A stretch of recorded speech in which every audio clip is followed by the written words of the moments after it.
Hi, this is Kathy Weymouth from Tune the Temple, and I'm in a short series about codependency. Now, if you have not watched video 1, may I make a good suggestion here that you pause this because I really laid the foundation of what a codependent relationship looks like in video 1. So go ahead and pause this and then come back.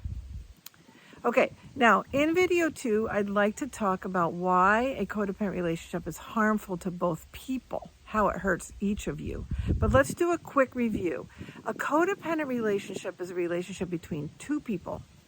One person has a tendency, like me, person A, we'll call, to be a really strong caretaker, really observant of another person, watching how they're feeling, watching how they're doing, and taking care of them to an extreme.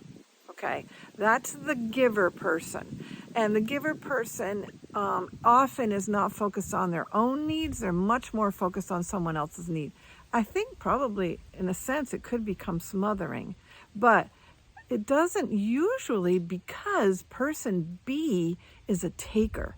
Person B is someone who is irresponsible or has addictive behaviors, self-destructive behaviors, and they don't take ownership for their behaviors. So they just want to be taken care of. They don't want to go out and get a job and make money and pay for their housing. They don't want to do the responsible things in life. They're often stuck in their self-destructive addictions, and they're not even able sometimes to go out and make a living. So they just want to be taken care of.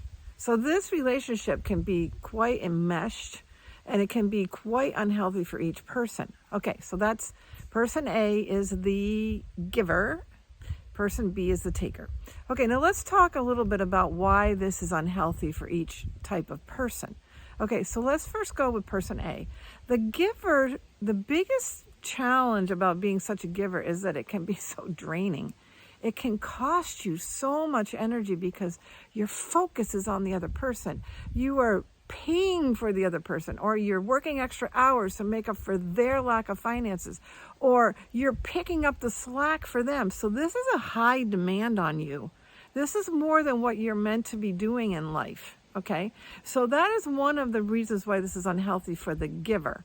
There's so much energy being invested in the other person.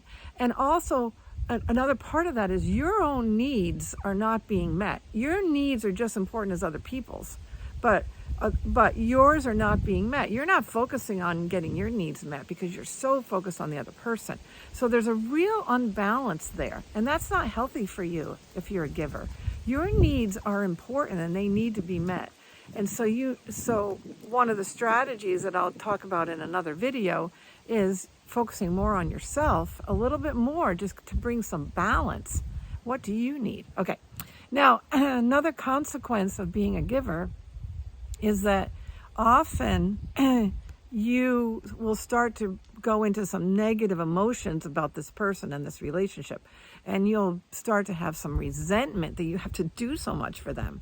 And some people actually go into burnout, which takes a long time to recover from. So you don't want to go into burnout if you can possibly help it.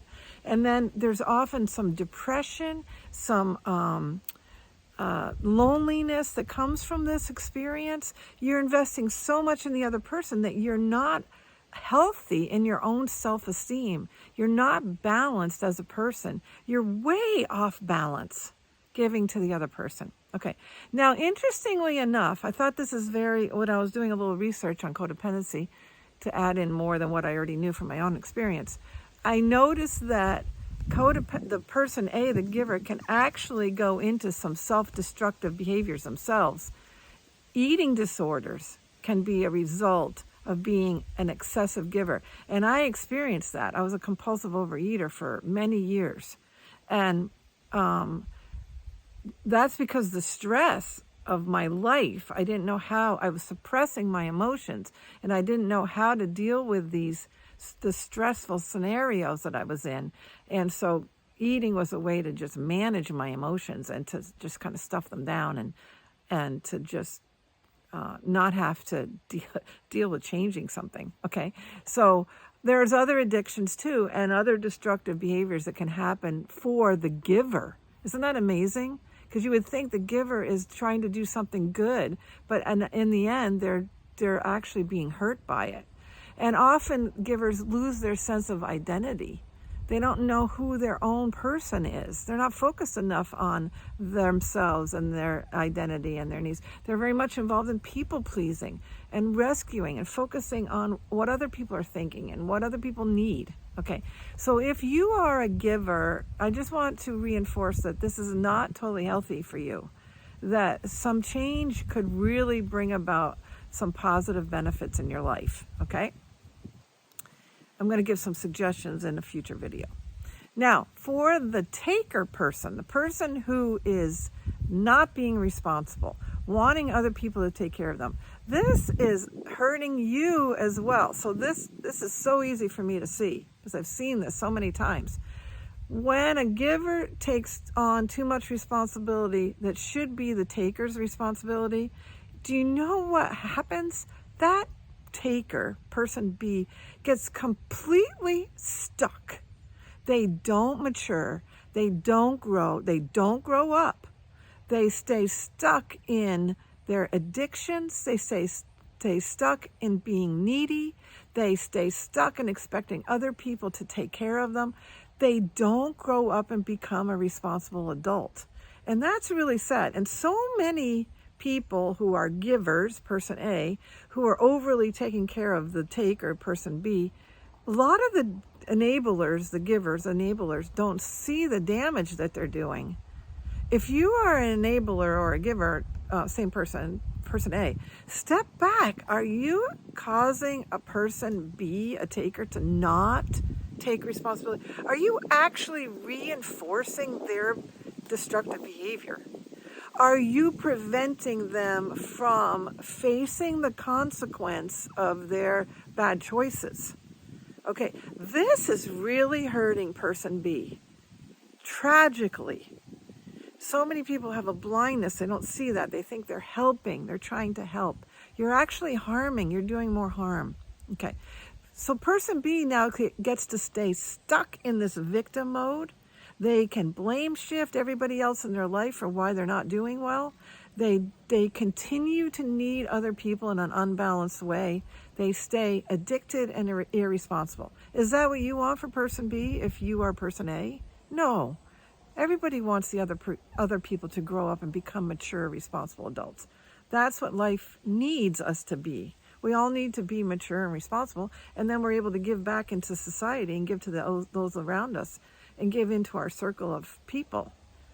So I just want to close this by saying a codependent relationship between person A, the giver, and person B, the taker, is not healthy. It's unbalanced, and it's not healthy for either person. So in this week, think about your relationship. Do you have a codependent relationship with someone? Which person are you? Are you the giver or are you the taker? And then reflect on, how is this hurting you in your role? How is this hurting you? And then also reflect on, how is this hurting the other person? And go back and listen to what I just said about how it hurts each person.